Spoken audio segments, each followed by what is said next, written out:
Little did they know, this U buzzes over, 30 yards. And when I start going, it's a straight line. I cannot go around you. I have to keep the line.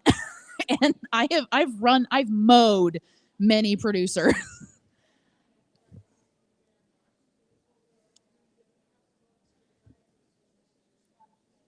Yeah, just kind of move up. Oh, what did you play?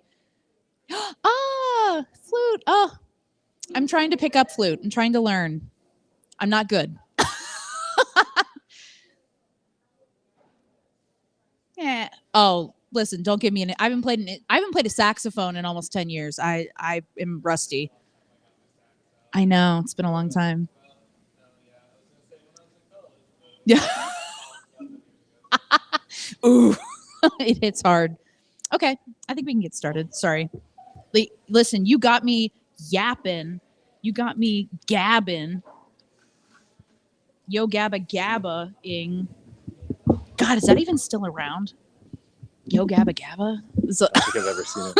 I think it's like a kids' TV show, right? Isn't that it? Yoga? I don't know. I have no children. I just watch their TV. I don't know what that says about me or the things that I watch or consume, but it is what it is. Are we good to go? Rufus? Are we good to? Oh, we're okay. I just wanted to make sure. Well, hi. I'm a little rusty. It's August. We have been away for the summer, June, July. For those of you who were able to get out and travel, I hope you were able to go somewhere fun and exciting. My fun, exciting trip this summer was to Mooresville, Indiana, which was, as you can imagine, exhilarating, trip of a lifetime, just unimaginable. I mean, people are in Paris, but like I went to Mooresville, so you can tell how my summer went. Did you get to go anywhere fun? You take some time off? Went up to Michigan. Oh, Michigan, lot funner. For a few nights. That's nice. Oh, yeah. Michigan Lake, Michigan Saugatuck. City. Oh, the actual state. Okay, Yeah. I was like, where is Saugatuck? So it's north of South Haven. Okay. South of Holland. Oh yeah. Okay. Yeah. Oh, fun. Yep. I'm glad you were able to get away before the semester starts. I feel like we do these at the start of every year. One at the start of the calendar year and then one at the start of the school year. Sure. Yeah. And this is the one at the start of our school year.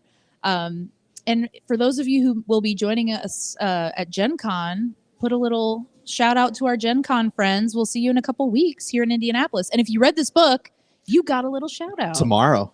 Oh, is it tomorrow? Oh, why did I think August was in, 3 weeks? Fully the end of the month. I said, no, that's in a month. What are you talking about? Tomorrow. Oh my God. Well, hi. Are you going to seek out tabletop games, now that you've read this book when you go to Gen Con? So I'm presenting tomorrow at Gen Con. And then Let's go. On Thursday, yes, I will be shopping on Thursday. Yeah. Yeah, I feel like after reading this book, I have a better appreciation for the indie games. And for cons like this, I feel like I got to go look. Yeah. You haven't been before? I've never been to Gen Con. Wonderful. I've always been busy. Wonderful. You should go. Yeah? Yeah. Okay. I'm not super busy this weekend, so I'll have to drop in. And now I need to look for board games. Before we get started about board games, I'm excited. This was such a fun little book. It's a little outside of our normal wheelhouse, but I feel like this was a different kind of science. It was like a science of people and a science of, you get a little psychology, a little culture, a little history, a little of this, little of that. And so I feel like we got a kind of a broad, I'll call it analysis, not really super scientific in the weeds, but I think it's a different type of science, I guess. But before we get started and we get too deep, I just want to take a minute to thank all the partners who help make this possible, including Indiana Humanities, our wonderful partners at Indiana Humanities, Indiana Sciences, Ash and Elm, and of course our public libraries who help make these books available. And I always say this, need our support now more than ever, because our libraries, boy, do they need it. So thank you to all of our wonderful partners who help make Books, Booze, and Brains possible. And we're starting, what did we say this is? Season 14, 15? 15? Yeah, we remember back in my day, they were single digits. I can't believe this is season 15 that we're launching here this summer. It's a lot of fun. So I'm excited to talk about board games. So let's get into it. go ahead and introduce yourself. I Sure. know some people in this crowd probably remember you from previous Books Booze or Vonnegut events, but go ahead and introduce yourself and your background a little bit. Sure. Hi, everybody. I'm Jason Kelly. I'm a professor of history at IU Indianapolis, and I am also the director of our Arts and Humanities Institute. I'm a specialist in 18th century Britain, and I also do a lot of work on environmental history. But most recently, I've been working with a colleague of mine at the University of British Columbia, and we've been developing a board game together. So that's why I'm at Gen Con tomorrow. So I'm Let's go. presenting for the first time our board game to the public tomorrow. What? Okay, you have to tell us. Sure. You're legally obligated. So our board game is an environmental oriented board game. It's called Anthropocenes, and it looks at humanity's impact on our various environments. And the idea behind the game is you have to cooperate with your teammates to make the world more sustainable. So you get a local community that you work with. It might be a desert community, it might be an urban community, and you have to bring your environmental boundaries within a certain level. At the same time, you're trying to do that at the global level. So you're working together to prevent runaway climate change at the end of the day. And so you're working against time in order to make your communities and the globe more sustainable. That's awesome. And so is this available now, or do we have to go to Gen Con to go get a peek-see doodles? You can get a peek at it at Gen Con tomorrow if you like. Ooh, And then we will be doing more play testing over the next Okay. several months in the city. And ultimately, you'll be able to purchase it. Oh, that'll be so exciting. We'll have to put that out you'll have to tell us when that goes live, because that sounds like a Certainly. lot of fun. Yeah. So what inspired you to get involved in making a board game? Was it just like a couple drinks in, you're like, man, what if we did this? We were hosting a conference of anthropologists from Oh. around the globe. We had brought them here to Indianapolis, and they were working on the anthropology of the Anthropocene, and we each needed to make a chapter of the book. And so instead of creating a regular chapter, we decided that we would create a board game instead. That's so cool. And that we will actually be giving this board game out for free as well. You'll be able to download it and print it out yourself, but you let's can get the go. nicer version of it if you purchase it. But the idea was to build a board game that's educational Mhm. and fun at the same time. Yeah. And so every facet of this board game is built so that teachers can use it in the classroom, and That's students can learn from the various events. Yeah. And they're not tied to anything very specific, so you have to go learn about them, in the literature. So you might be a small island community, and that might be your board. And then students can then make up a story about their small island community. So in a geography course, the teacher might encourage them to go find a small island community. In a literature course, students may be encouraged to write a story about their small island community. Oh, that's so cool. Yeah. So how do you balance, because I feel like climate change can be something that's really dead. It's a really matter. Distill that into a way that's fun. I mean, and I think there's some examples in this book too, where they're taking really, I mean, for example, war games. You're taking something really maybe tough, something that's emotional. I don't know if I'd associate the word war with, I'm having a fun time with my friends, but I mean, I don't know, to each their own. But so how do you take something that's really serious and make it into like a fun, playable, interactive environment? Well, I think that's the answer. Make it playable Yeah. and make it interactive. Give people give the players a sense that they can make the change.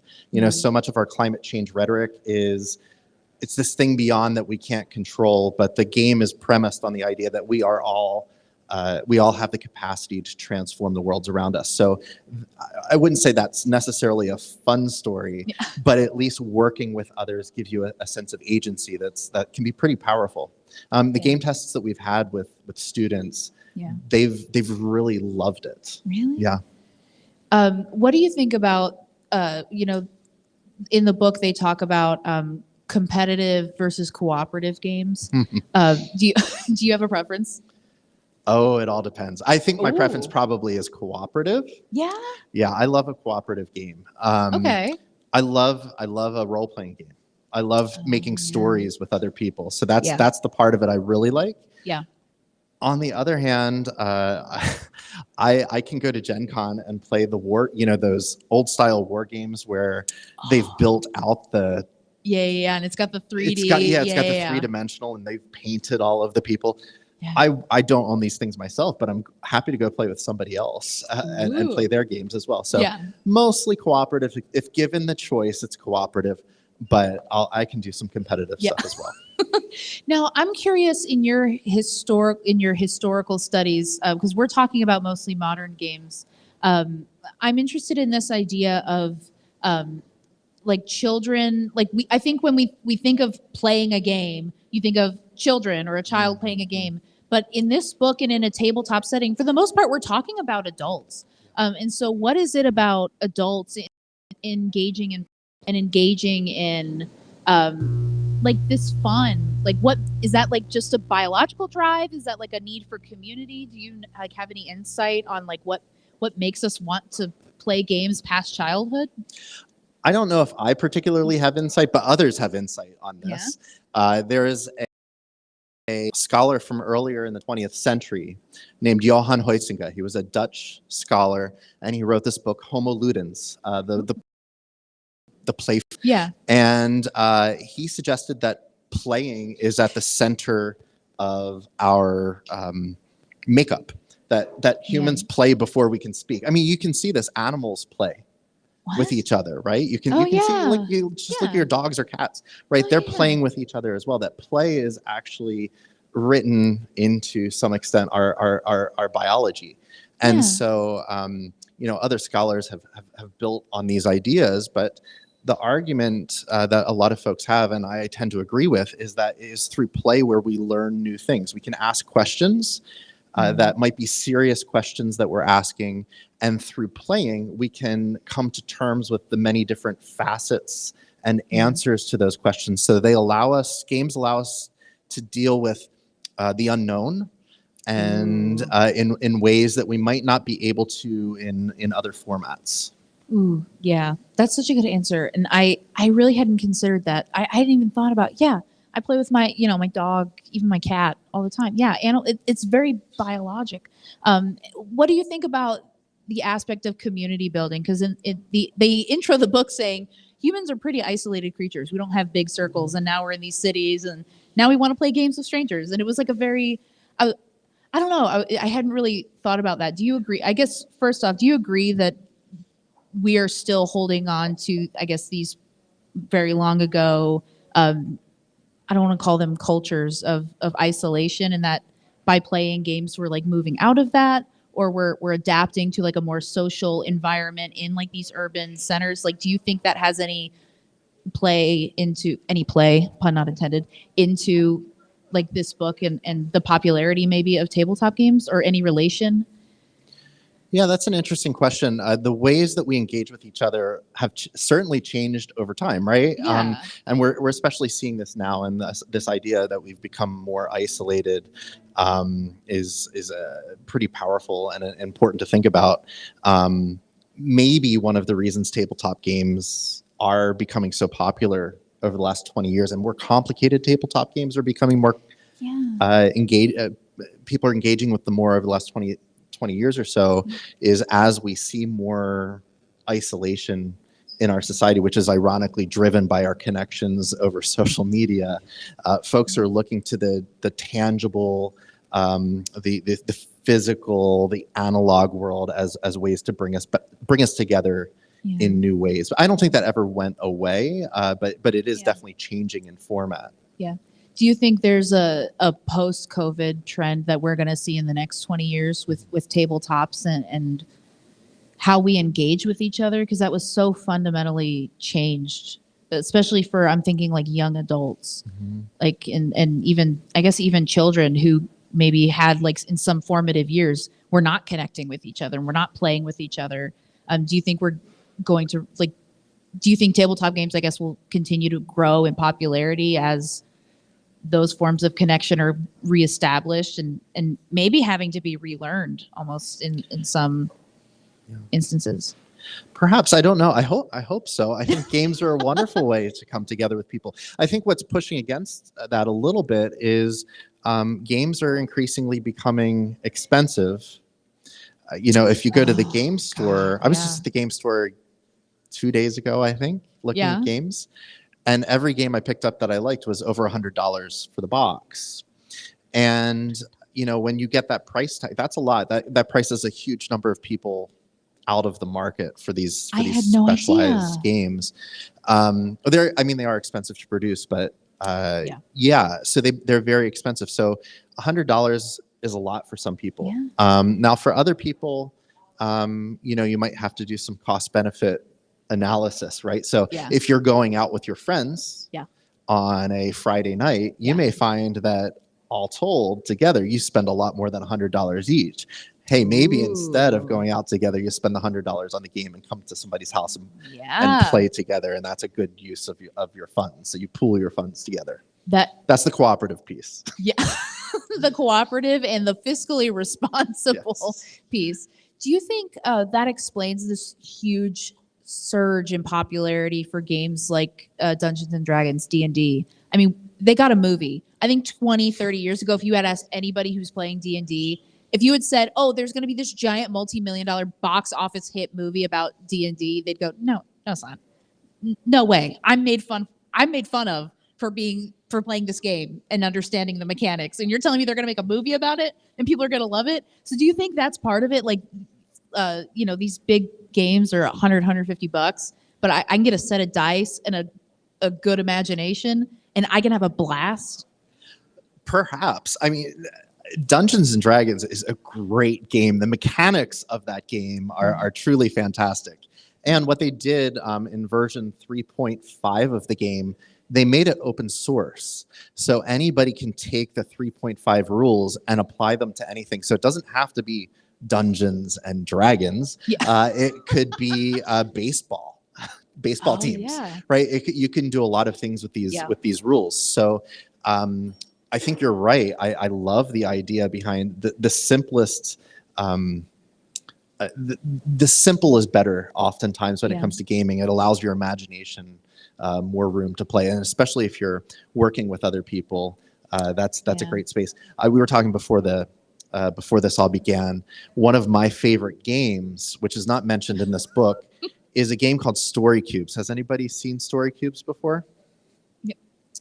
This is a set of 3 dice that you can purchase. And each face of each die has a picture. And what you have to do is you roll the dice, and the pictures that show up are the guides to your story. So you can work together. One person gets one die, another person gets another die. And you can communally tell a story together just from the pictures on the dice. And you can get lots of different dice and you can mix them together and talk about cheap. These are very affordable. This is a very affordable game and can lead to a lot of fun as well. Yeah. No, I'm going to have to pick up a set because that sounds like a blast. And I already have a couple friend groups that I think we would have a ball. Yeah. So I'm going to have to pick up a set. How important do you think it is for people to select the people they're playing the games with? Do you think it depends on the game? Like if it's going to be contentious, like as we learned in the book, something that can get heated, like a category, even a Monopoly gets, I mean, families have been shattered by a bad Monopoly game. Yeah. So like, how important is it that if you're like, I really want to play a game, I cannot play with Uncle Jim because he's just going to flip the table. Yeah, I think games like Risk, which is another one that creates a lot of enemies. Risk, Monopoly, these games that can create quite a bit of tension are best played with strangers. What? Instead of family members, right? Because with strangers, you give each other the benefit of the doubt in the way you don't give your family and friends the benefit of the doubt. So when it comes to games like that, I think that's best with strangers. And then with friends and family, you can play more complicated storytelling games where you already trust each other to a certain extent. Yeah. And I think that's when the cooperative piece of it can become really fun. Yeah. Do you think that the cooperative games are becoming more popular because of some of the trends discussed in the book? for example, they talk about the post World War II kind of split that you saw in game preference from Europeans versus Americans, where Europeans really preferred the cooperative building gathering games versus Americans were more about competitive games, war related games. And obviously that a lot of that is because of the fallout of World War II. But it seems like that has continued, and now that those like European style games have come over. I mean, they called them Ameritrash games, which I thought was hilarious. But now they're becoming popular, really popular here, and they're taking off. And I think your game speaks to that. Why do you think that is a holdover? I don't want to call it a holdover of World War II, or I think it's a really interesting thesis that after World War II, in the wake of all this devastation from competition, the European game makers turned to a more collaborative, cooperative gaming style. What's interesting about these games is they tend to be a lot more complicated than American games, especially American games of the 1960s and 70s, the corporate ones, which like Life, Monopoly. These are really linear games. They're kind of boring in a certain sense. And the European games are less linear in their design. And so they lead to more replayability. You know, after you've played the game of life once or twice, how many more times do you truly want to play this game? How many more times do I want to go bankrupt? You're right. After about 2 plays, you're kind of over it. I just, I think that was one of the themes that I took from this book. And one of the things that it really got me thinking about what were trends in just that divide was really fascinating. And I want to also ask you about, I'm kind of bouncing around different chapters of the book here, but I want to ask you about the cultural appropriation piece of the book and taking real world settings, real events, and sometimes even real people, and putting them into a fictional narrative that the person playing the game is kind of in charge of and can go in a way that is ahistorical, right? And the author of the book kind of presents it in 2 ways. In one way, it is fiction, right? And you can just take it for what it is. It's a game. It's all made up, even if the setting is real. For example, they talk about Rising Sun, set in Japan. The setting is real. The people are real, maybe, question mark. But you're playing it in a fictional universe, and you don't think anything else of it. Or you take like a game like Greenland, which the author talks about, and it puts you in the shoes of a group that maybe you would have never thought you've never thought of in this way, or you've never, you're learning about this group of people and maybe parts of their life and parts of their struggles that you would have never considered. And it builds maybe, I call it an empathy that maybe you wouldn't have thought of, but at the end of the day, it's not made by that group of people. And so what were your thoughts on that section of the book? Because I definitely had to think about it. Yeah. This was the part of the book where the author lost me. I couldn't go along with the author on this one. Effectively, as you've already suggested, the author makes the case that in the context of tabletop games, cultural appropriation is appropriate. Yeah. And I found that very surprising. He makes a number of claims that aren't backed up with any evidence. Yeah. And I pursued it a little beyond the book. I was like, what? Why is he coming from this perspective? Where is this perspective coming from? The author of the Greenland book or the Greenland game, which represents indigenous communities as players. He justifies this creator creating this game, and never then questions why it might be inappropriate. It's only appropriate. Why might there be another side to the story? And I wanted to pursue that question a little bit. And it turns out, it seems, that this author, this is part of his larger political program. This author is an editor for a journal called Quillette, that makes these types of claims all the time. And on his own blog, or not blog, his Substack, Okay. he argues for this. He tends to Oh. make kind of libertarian right-wing arguments about cultural appropriation and how political correctness has gone too far. So That this explains. is playing back okay. into his argument here. So his politics are slipping back into his Interesting. book, which is not necessarily a problem, except he presents one side and doesn't engage with the Yes. alternative arguments. The author of Greenland, the game designer of Greenland, Yeah. is a guy named Phil Eklund, Yes. who has designed lots of different games.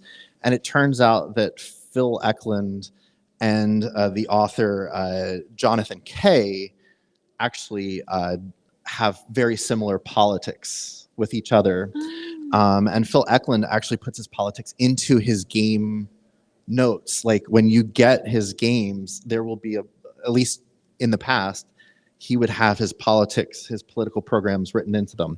So I'll give you an example of one of these because I went and got this so that I could provide some evidence for everybody here, because I think it's really important to have some evidence. We're digging deep.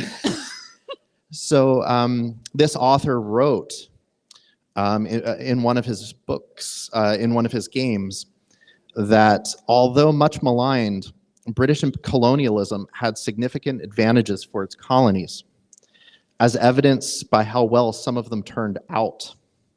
The USA, Canada, Australia, New Zealand, Hong Kong, and Singapore are among the most civilized and best places to live today.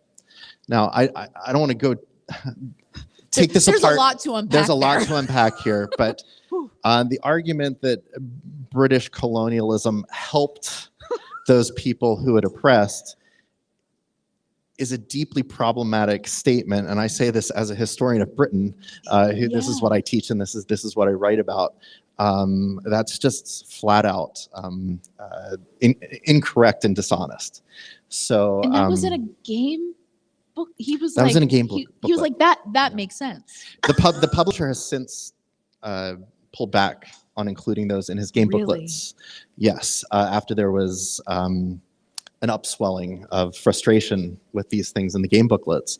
But yeah, if you go online, you can find a lot of this information. There's a lot of frustration with these types of statements out there. So when I look at the argument in here about cultural appropriation, I see it as part of this larger framing that is attempting to push back against what it sees as political correctness, but then never giving voice to the people who are being effaced from the conversation. Thank you. Thank you for putting that into words that I would have never been able to put them into, because I felt the same way reading through that section of the book. And the way that they describe coming into the mechanics of Greenland and trying to tout it as like, oh, well, it's about indigenous people. You get to learn about them and you get to learn about how they were colonized and you get to fight the colonizers. And isn't that cool? And then at the end, he goes, well, actually, it was an accident. That was just like the cooler storyline and mechanics. So like, it just like, we didn't do it on purpose. We didn't do it on purpose. We just thought it was cool to fight Vikings. Then why was the entire chapter about trying to include diverse stories and diverse voices in gaming and in tabletop narratives, just to say, but actually it was an accident. So like, don't give them credit. What?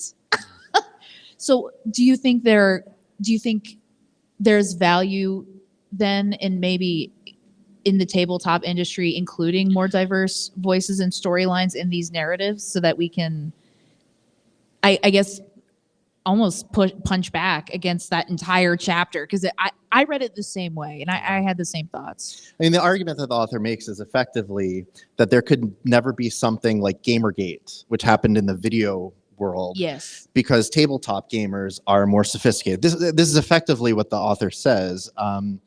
He actually uses the word that people who play tabletop games, we shouldn't be concerned about the misogyny and the racism in tabletop gaming, because young college-educated urbanites who already have the cultural training required to develop self-awareness about how their behaviors could affect their female, visible minority, and LGBTQ friends, as if somehow a college degree makes you immune from being bigoted. Yeah. And we don't need to worry about this or have these conversations. So Yeah. that's basically where he's coming from here, to justify gamifying colonialism, gamifying racism, Yeah. and enslavement, and effectively giving him a way out from not engaging in the conversation of having diverse game makers well represented, and respected, and players represented in perspective. This felt like the book version of it's just a game. Like when somebody actually is harming you, they go, "Oh, it's just a game. Why are you offended?" Well, and I think in particular the most stark example of this is Cards Against Humanity, and he and he talks about this in the book and how it gained it. I mean, shot up in if you've been alive and you were above the age of probably 13 in the last 10 years, you have played Cards Against Humanity and you know how raunchy it is. And that's why it's he says that. He says that's why it's popular, because it is edgy and it's raunchy. But it did go too far and it was very offensive. I mean, especially if he talks about some of the early versions of the game. Just incredibly should never have, how they published that, who printed that and was like, yeah, that's fine, beyond me. But I guess they got a fat check out of it, so who cares, right? So what are I would love to know your thoughts on Cards Against Humanity. I've never played Cards Against Humanity. I've heard I tell lies. Everything I know about Cards Against Humanity comes from this book. Really? Yeah, that's effectively how much I know about Cards Against Humanity. But I mean, the way the author describes it, it's pretty reprehensible. I mean, even the author seems to be pretty scandalized. Knowing their background, I'm shocked at their analysis of Cards Against Humanity. Because no, it's horrible. It's horrific, but incredibly popular. Incredibly popular. Yeah. I'm shocked you've never played that. You're not missing much. I mean, sounds like it. It's true. But a lot of spin-off games have come off of the Cards Against Humanity bonanza, I guess we'll call it. Oh my God, that's crazy that you've never played that. So I want to take this to our turn and talk. Well, actually, no. I want to ask you one more question, and then I want to take us into a turn and talk. I want to talk about the Magic Circle, which to me just reads as like a social contract that you're entering with everybody at the table when you play a game. Talk to me about social contracts and why, this author lays them out and gives words to them. But I mean, really, anytime even when we're in our house, I was going to say anytime we leave our house and are in a public space, but really anytime you engage with another human being, you're entering in a social contract. And I'm just, from your background and perspective, I'd love to hear more about your thoughts on this Magic Circle and and really the author feels it is sacred and fundamental to game playing. Do you agree with that?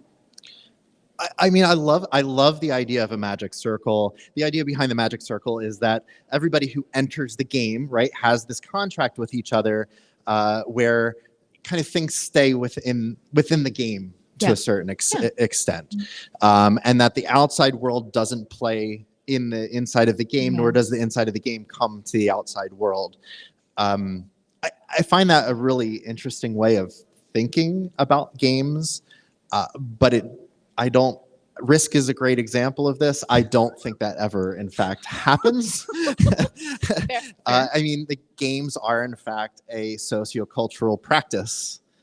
And so by coming together, we're bringing in the outside world into this game no matter what. And the games help us form friendships and bonds and sometimes animosities with each other. And it's part of the cultural, sociocultural framework as well. There's an interesting game theorists have this game, the ultimatum game.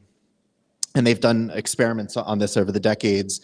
The ultimatum game is basically we have a person who receives money and a person who can distribute the money. And so the person who can distribute the money gets $100, let's say. Ooh. And if they can give any amount of money of that $100 to the second person. So they could give $1, or they could give $99 or $50 or whatnot. But if this person who's the receiver rejects the money, nobody gets the money. And the game theorists have found that, let's say I only gave you $10 and I kept $90. In general, humans reject that. And that makes zero sense. Yeah, wouldn't right? you Because take any money? you would take any money, you would think, but humans don't play in ways that are just, they don't think of the world in single rounds. The person who rejects the money punishes the other person for being unfair, knowing that next time they will be more fair. And that is how the world of games kind of is part of the larger sociocultural framework in which we live. That's just one small example. I think it's a big example. Do you think that is an indicator of human good versus bad? Like humans are inherently good or bad? Because I kept coming back to this all throughout this book because I felt like we were listening to the game master being like, listen, I have watched people play these games hundreds and hundreds of times. And it seems like generally, you know, people, I mean, you get a couple of people who like to sabotage the game. Maybe they like making their other players miserable. There's probably a family dynamic there because to my in-laws watching, they know I've done that to them. So I fully love the chaos. But I mean, do you think that plays into like humans are naturally good intended. Like we want to go into this good, but then the idea of like, I would rather neither of us get anything than you only give me $1 because that's a bad deal and you know it. You deserve to know it. I mean, I think there's a bunch of interesting questions that come out of this. Yes, are humans altruistic or well-intended? Does that emerge from some kind of biological impulse? I would suggest it comes from history and culture. And we build fairness with each other. Yeah. We don't have a natural sense of fairness. We build fairness through our interactions with each other. But it also asks us questions about what's a rational choice. You know, rejecting that $10, is that a rational choice or an irrational choice? From one perspective, that's a completely irrational choice because you just gave up $10. Yeah. From another perspective, it's a perfectly rational choice because you're punishing me so I don't do it to you again in the future. So there's a lot of really interesting questions that emerge from these case studies. But I think my short answer to all of this is that these things are embedded in cultures and practices and beliefs. And that's why the humanities and the social sciences and the arts are so important because we can measure these things, we can calculate these things, we can see the statistics on these things, but to understand the why of these things, I think comes back to our interactions with each other as humans. Yeah. Ooh. Wow. That's deep. Is that research happening? Is there research into like explicitly in like board games and these phenomena with people cooperating and sabotaging? I guess not sabotaging each other, teaching them a lesson. Yeah, there's a whole field called game studies. So you're telling me this whole time that could have been my field. You could have majored in game studies. All right, yes.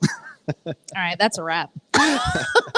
That's amazing. And so there are people who are studying the not the theory. Is it really a study about the games though, or the people and how they perceive and play the game? Mathematics of the game. I mean, it's a big umbrella. So there's the mathematics of choice, game theory. Yeah. Which has been, I mean, since John Nash, right? Like he's one of our famous game theorists, right? So there's the mathematics of it. There's the anthropology of it, how people make games, how they interact through games, how culture is embedded in games. Yeah. There's the history of all of these things. There's the narratives that go with them. There's the design that goes with it. There's the mathematics of gameplay itself. So like there are so many levels to all of this. That's the great thing about games is it's such an interdisciplinary space that it's one of those places where people from all disciplines can really kind of come and find a common ground with each other. Yeah, it sounds like we should all get together and play a game. I do want to tell you that me and my during shutdown and lockdown, I just want to share this story, and then I think we're gonna dive into a kind of an extended turn and talk where we're gonna go. We'll call it acoustic. So for those of you watching on our live stream, Uh, yeah. Well, let's go for a turn and talk, and I'll update you if we go acoustic for the room because I want to talk games and I want to hear about what people's favorite games are. But I do want to tell you the story about me and my husband during lockdown. We got bored, and so we started making our own board games, and it's called Florida Man. And we took the state of Florida, drew it out, and we drew out all the counties, and everyone starts with a card with 10 teeth. And as you move through the counties, the regions are color coded and they have their own stack of cards. And as you play the game, you lose teeth. And whoever has the most teeth at the end of the game wins. And I don't even think there's really an end point. I think it's just whenever we run out of cards or get tired. But we think it's great. And I think now that I've learned that you can just make your own game, I actually might. I think Florida Man might be it. We should all be making our own games for each other. It's so much fun. It is so much fun. And we had a blast and we still play it all the time. Oh, okay. I just had to share that because reading through this book, I was like, I guess anybody could really, because I think when we think a game, and especially when we think about these cooperative games, you think Settlers of Catan. You think Settlers of Catan, and you think of these really complicated games. You're like, oh gosh, the threshold for entry is just way too high. I'm not doing all that. But moving a little piece, spinning a little wheel, brain turns off. I'm a millennial. That makes me happy. And I'm there all day long. Losing teeth, I'm there. But putting all little pieces and trying to actually think with strategy, not happening. And so the idea of just make it. Just take a piece of cardboard and just draw it out. Make your own mechanics. The freedom and joy in doing that, and then sharing it with like your family or friends, people you love.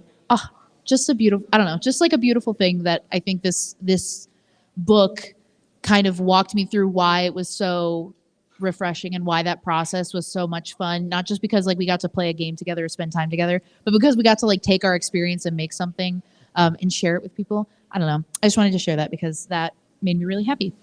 And it made me think of this book. It makes me think that I'm a game designer in my own little head. And if you are interested in Florida Man, don't trademark that.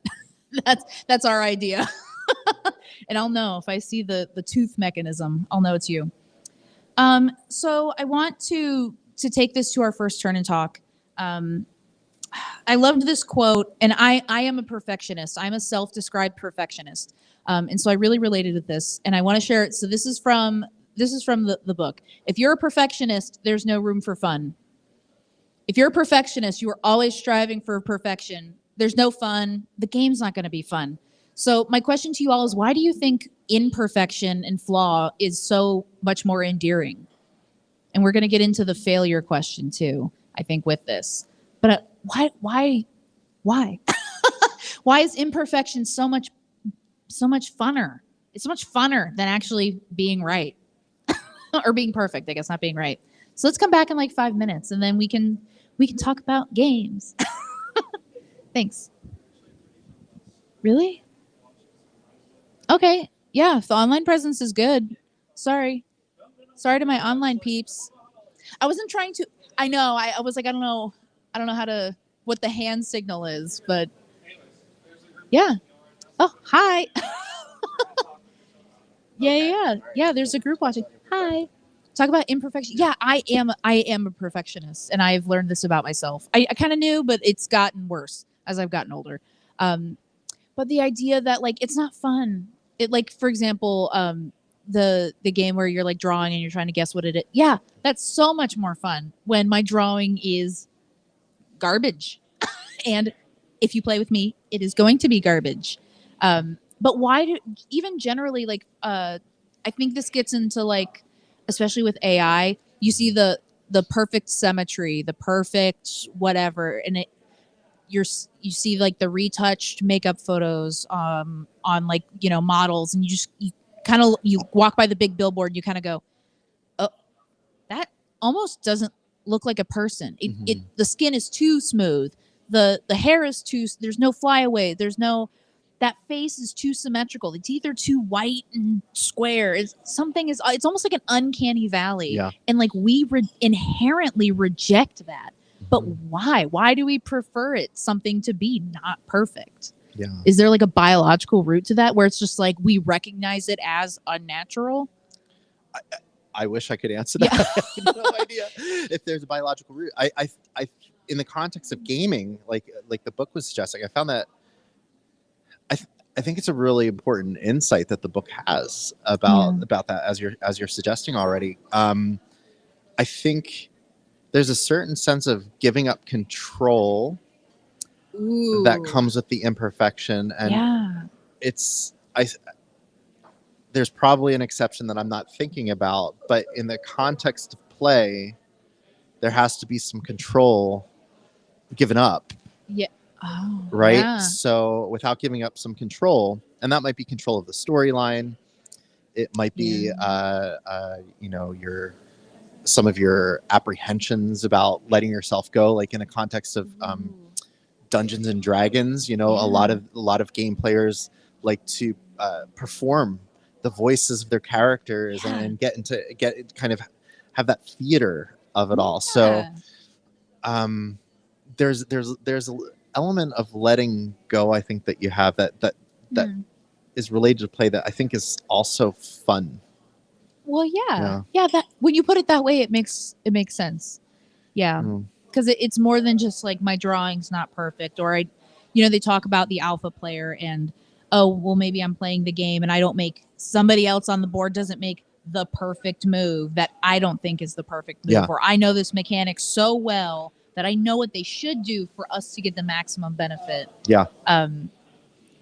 But it's not that's like part of it is just letting people fail, and the author talks about, well, I don't like to play like that, which is fine. I mean, if that's your judge, but I thought that was interesting that it's funner when you just let the mistakes happen. Let's see what happens. And do you think that's different in like a competitive game that you almost don't want to do that because you're competing, like I want to win, I don't want to make a mistake, versus a cooperative game you're all at risk, one mistake. If somebody doesn't manage their resources correctly and we're in this like global situation, or we're all working towards one similar goal, they give the example in the Zombie Apocalypse book where you have a group motivation and an individual motivation, and sometimes they're at odds, but for the most part you have to, at least to everybody else, I'm working for the group even if I'm kind of on the side working for me.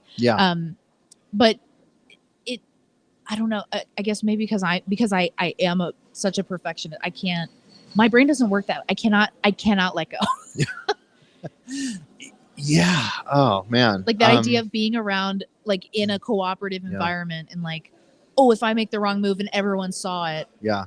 I think the book did a good job about connecting that the game environment to the work environment, with the alphas in the work environment and the alphas in the game, and trying to find that balance between maybe the more experienced, I think they use lawyers as an example, but the more experienced folks stepping back and letting the newer folks, the less experienced folks, make the mistakes so that they can learn, and finding that balance between kind of interjecting and letting things go. That was actually, to be honest with you, I think that was my favorite chapter in the book. Really? Yeah. So I mean, obviously I have my critiques of the book, but I think in everything that we love, and even those things we dislike very much, we can learn so much. And I felt that chapter is, I really like that chapter, trying to find that balance. I think that was the one, the other author. We've been spending a lot of time talking about that's true, Jonathan Kay, but Joan Moriarty. I think her chapter. I think that was her chapter. Yeah. It was quite good. Yes. Even if it wasn't, still good. No. Yeah. Well, because I mean, her chapters really go into really talk about it's less analytic, so maybe that's why I'm. It's more, I guess, just personal experience. But I mean, I say that it's almost analytic in the amount of games that like they have watched, and the amount of like gameplay they have like presided over and like facilitated. And I mean, I think if they don't have their own journal, their own society, like I think they need to, because and I need a tabletop game in Indianapolis. That's the other thing. I need a franchise, and I need it here now. We had think there was a place on Mass Ave that did tabletop gaming. What? And then there was, and there still is, I believe, a brewery that does tabletop. Really? Invites people. They have tabletop gaming there, and I'm trying to remember what the name of it is, but I've gone there multiple times. I think they're still around. Oh, so I I'm think just out of the I think loop. there might be one still up in Noblesville. That's really? up there. Yeah, 'Cause it's a really cool concept. it is. And then of course there's multiple game stores in town. Yeah, yeah. And if you go in the back of the game stores, I don't know if you noticed, but they have tables set up. I was just there at one of the game stores on Sunday, yeah. and there was like 8 tables, and it was full of people playing games with each other. Really? So they're in town, and then of course there's game groups in town that meet up that's as true. well. The game groups, Yeah. yeah. Yeah, I guess I'm just not tapped in. I'm not logged in. I'm not logged into the scene, but I'm motivated. Yeah, for reading I think this. the game is it. It's the place up on 86th Street. The Game Preserve. Thank you. Yes, Game Preserve. Great place to go. Ooh. Super friendly staff there. And if you went in there and said, "This is what I like or Yeah. don't like, or this is what I'd like to do," guarantee they'll set you up. Ooh, okay, yeah, because I'm in need. Yeah. I'm in need of some games.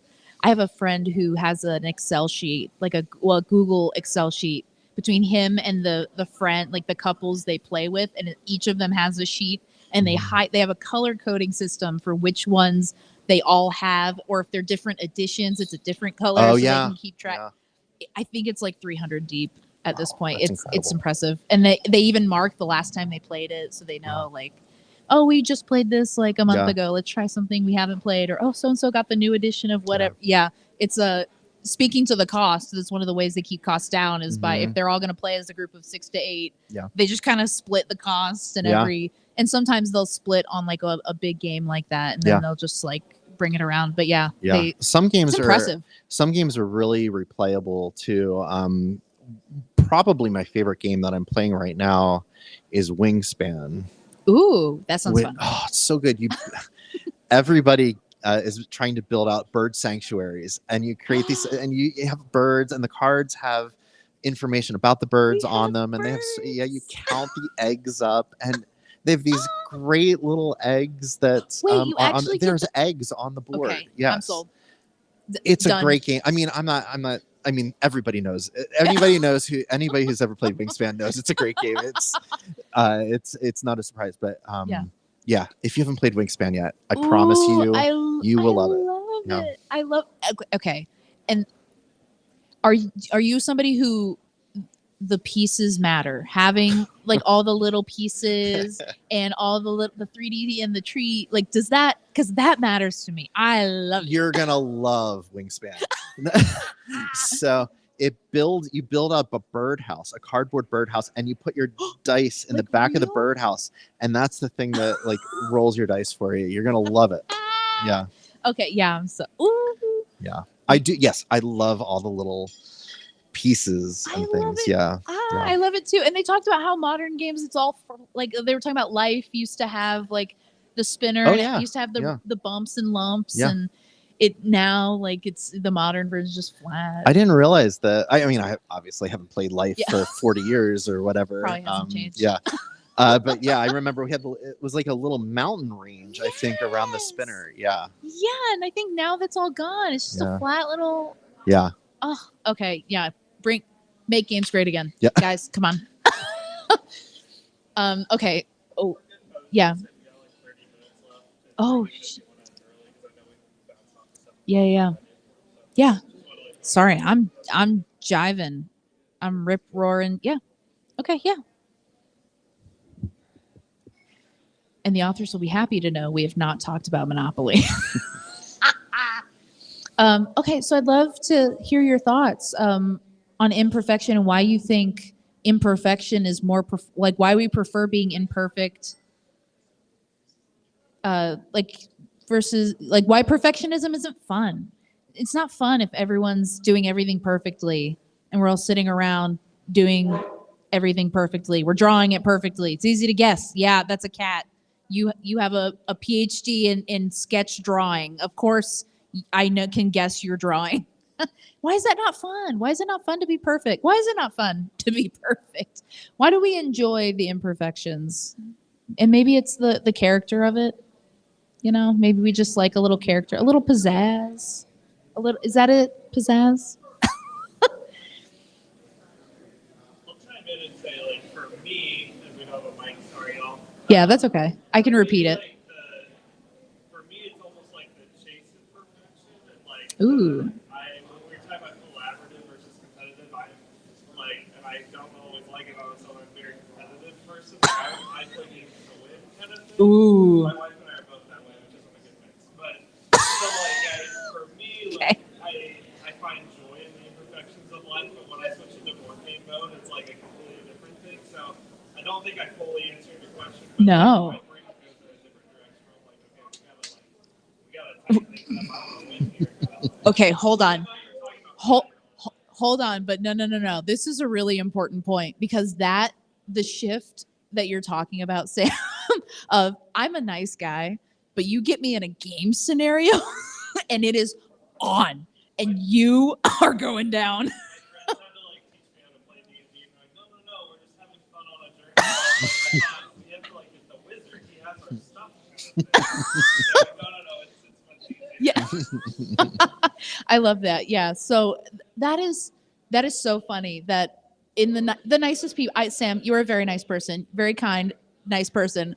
The thought of you getting super competitive over like a D&D game, one, hysterical, two, amazing. Please tell me, hold on, can I guess if you're what class you play in? Are you a barbarian? What? I've done it before. It's very fun though. Okay. That was just a gut. Oh, rogue. Okay.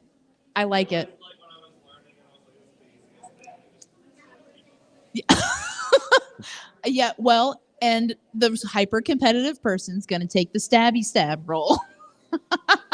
Does anybody else who get super competitive like that? Because that's hysterical. Rufus? You and Rachel? Do you play games together is the question. Yeah. And is it bad? Is it Bad News Bears?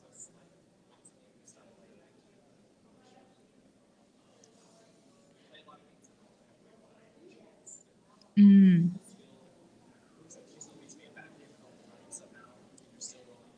Yeah. Yeah. Okay. So when your wife is just a magical wizard and is just gonna beat you anyway, go for the collaborative team building games where we can all win at the end. Or we can try to at least. Yeah. See, Try to how win about we together. don't slip into climate change? Yeah. Great goal. Yeah.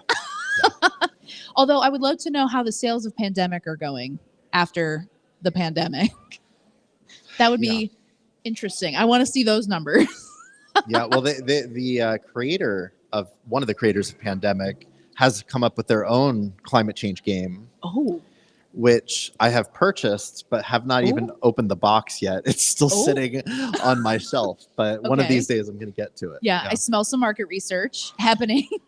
You know, we created our game in 2017, Oh, wow. so everything that's in the game was in there 7 years ago. Yeah. We just finally have gotten around to hiring a designer to design the images and things. Yeah. Yeah. I want to know more about that. That's so you developed the game in 2017, but you didn't start, I guess, the idea of like actually publishing. Is it called publishing?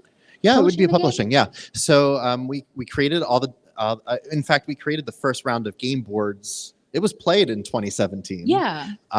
Except we just didn't have a graphic designer, Oh. and we always knew we wanted a graphic designer. Yeah. So this past 7 months or so, we've been working with a graphic designer. If anybody after this wants to look at the game, I have it on my computer here. I can show you what it looks like. Yep. Keep that open. But the graphic designer is fantastic. Yeah. They're wonderful. Yeah. I wish they could be at Gen Con with us. But they did a great job. Ooh, oh, you're gonna have to show me because I'm jazzed. Yeah. So what game are you playing right? I know we talked about it, but for the group in the room, what game are you most jazzed about right now playing? So it's been out for several years now, but Wingspan, has anybody played Wingspan? Wingspan is just such a lovely game. You build bird sanctuaries. Each person builds a bird sanctuary, and the cards are species of birds. And each species of birds can lay X number of eggs, and you learn a little bit about the birds on the card. And there's these beautiful illustrations on the card.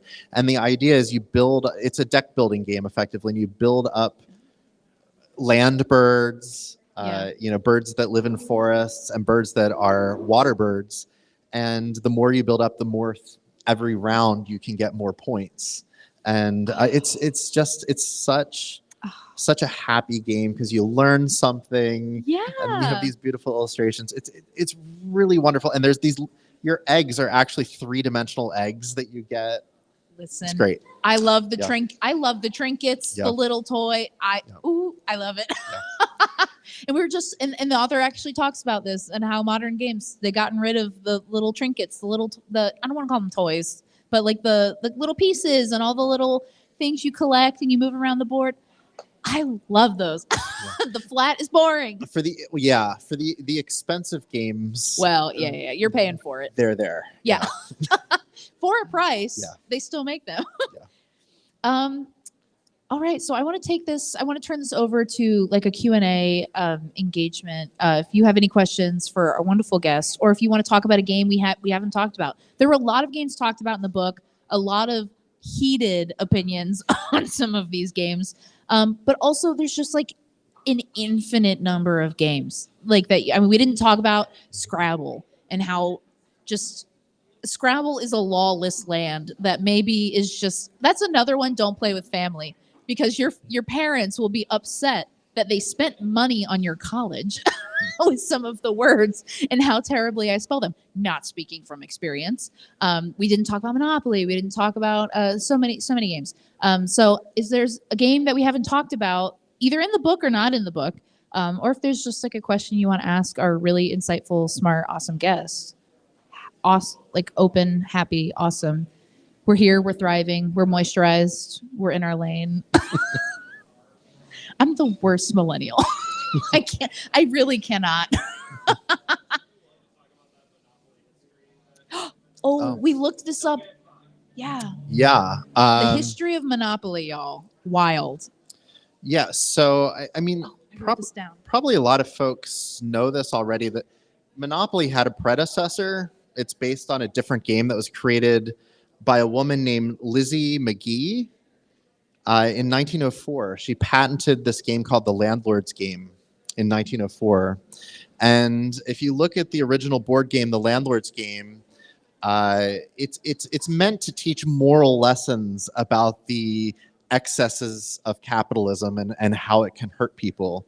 Of course, it was Parker Brothers, I believe, takes over the patent and then begins selling a version of this as Monopoly, which is the game that we know, which is very competitive. It's a zero-sum game, and I think there's probably a moral to be learned from it, but I don't think it's there like it was in the original game. At least that's not the goal of it, as it was in the original game. But it's kind of interesting to know that games like this, Life in the book, had a predecessor.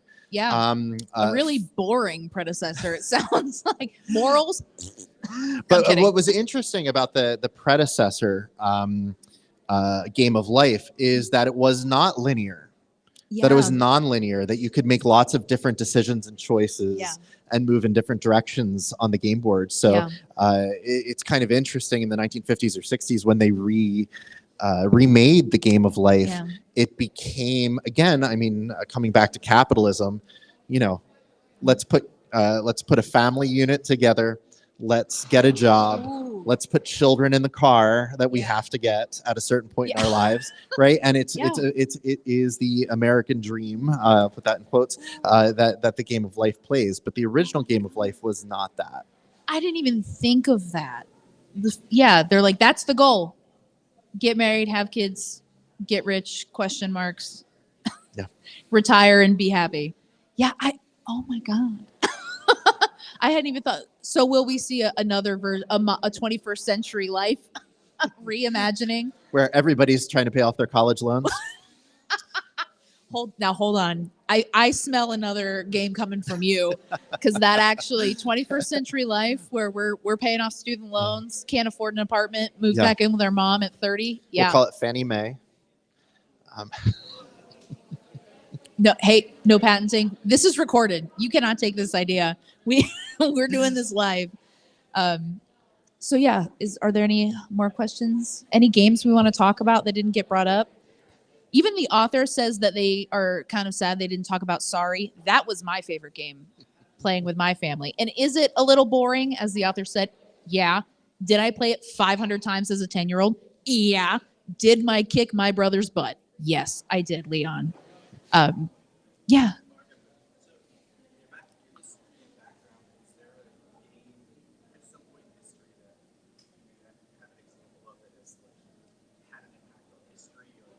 Ooh. Yeah. Huh. So Rufus asked, for those on the live stream, Rufus asked if there was ever a game that has had an impact on history. That's a good question. I'm sure some historian is going to see this and say, I can't believe he didn't We're say getting an angry whatever, letter. fill in the blank. A game from history that I think has been significant in some ways is an 18th, 19th century game that we call Kriegspiel, which is war games. These were games that were developed for Prussian military officers to learn strategy. And, we still have versions of Kriegspiels played today by modern military folks in the academies around the globe. So I don't know if that's necessarily historic in the way you're talking about it, but it is a game that was developed in the 18th century that still helps frame how militaries and military leaders imagine strategies and tactics. Huh. I didn't know that. Are there any other games from history that have been adapted and still live in like a modern sense? Like from that era, like 18th, 19th century? Have been adapted? I mean, there's a lot of Yeah. older games like chess, for example, Well, right? yeah, I did. Which is I didn't think about its own chess. type of war game, right? Yeah. Um, So I mean, yes, there are lots of game, like older style games. I would have to think somebody No, maybe yeah. somebody online. You're gonna get an knows. angry letter. Yeah, I will. You can direct it at. No, I'm Yes. kidding. I'd like to think there's like a medieval D&D somewhere out there. Some thief was just some little peasant was just they were having a ball. The Getting- Decameron. What? Well, the Boccaccio's Decameron, right? These are stories Oh well, yeah, that yeah. are told. Yeah, Chaucer's Canterbury Tales. Yeah. You know, Yeah, these are stories that are told in the process of doing something. Yeah. Yeah. Oh, that's true. So I guess this has existed for a long time. I'm like, yeah, they didn't have life. They didn't have Monopoly, and They certainly had games. yeah. Yeah. Oh yeah.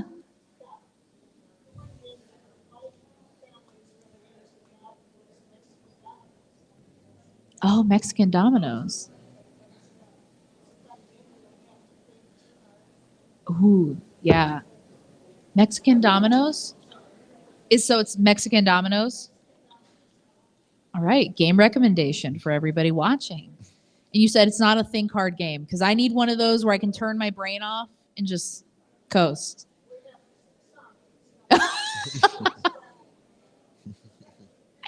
I know the Scrabble kills me. Scrabble, it's that Southern U.S. education. It just kills me every time. Yeah. I think, okay, last question, and then I think we'll wrap up, because I'm curious about your thoughts on competitive gaming. Does that take the fun out of it? The competitive Scrabble, where they talk about these people, they don't even know the language. They just memorize the words and the combination of the letters, and who can do it the best, like, does that take the fun out of it? Do you think that's like a Or poker or any of these games, right? Competitive poker, right? Yeah, competitive poker. Does that I mean, take the fun out of it? If it makes them happy, Oh, yeah, sure. Being the best. It's not Being the something best. I would want to do. I don't find that particularly fun. Yeah. It gets back to our conversation about perfection. Ooh, You know, yeah. they drive you towards a certain type of perfection that's almost rote. You know, chess can do this too. Chess has so many Oh gosh, specific openings, right? And certain things you should do in a particular order. I'm in the middle of a game of chess right now with a friend of mine who lives in Texas. Nice. And I think literally for the last 3 games, we've had the same opening for, I think we're probably 9 or 10 moves into the Oh, wow. same opening for the 3rd game in a row. So, Nice. I don't find that particularly interesting, but hey, if it makes them happy, Yeah. sure, off. why not? Yeah. You know, people say the same thing about like Twitch, and they're like, "You're watching somebody. Why don't you want to play the game yourself? Why are you watching somebody play a game?" But thousands of people are doing it. They're donating lots of money. I mean, these people have become millionaires playing games, filming themselves playing a game. I mean, it's a video game, a little different from tabletop. Well, I say that you have Critical Role, Dimension 20, who are, I mean, they're making money, and hundreds of thousands of people watch them play like 3-hour D&D sessions, and they just film it, and thousands of people, hundreds of thousands. I mean, some of the Critical Role episodes have millions of views. That's great. And I mean, you get the why don't you play it yourself? How are you having fun? But there's like a fun in watching other people enjoy games, you know? And I guess that's maybe, if you have the fear that the author talks about throughout the book, you have the fear of joining in, the fear of failures. Maybe watching it makes you feel confident. You learn it enough, and then you feel confident enough to jump in. So if you're not into the YouTube, Twitch space, and you really want to learn how to play games, highly recommend it. Great way to learn the mechanics. But yeah, so with that, I think we'll go ahead and wrap up here. Thank you for our live stream folks who are watching, and those of you who will watch later. Thank you to those of you who are in person. Happy first day of school for anybody going to school tomorrow. And I will see you all in August. Oh my God, I keep forgetting August is next. Keep forgetting August is happening. Where we're going to talk about bears, not Beats or Battlestar Galactica, but we'll talk about bears.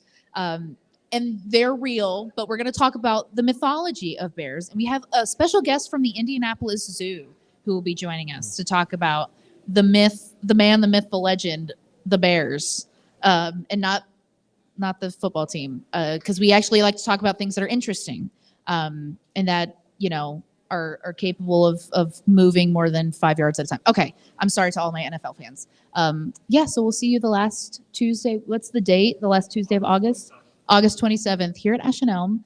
I hope to see you there so we can give our wonderful friends at the Indianapolis Zoo a warm welcome. And thank you again to our partners, Ash and Elm, Indiana Sciences, Indiana Humanities, and our libraries. Thank you so much, and I'll see you soon. Bye. Yay! Woo! Okay, I need to see pictures. Don't close that. You will. Okay.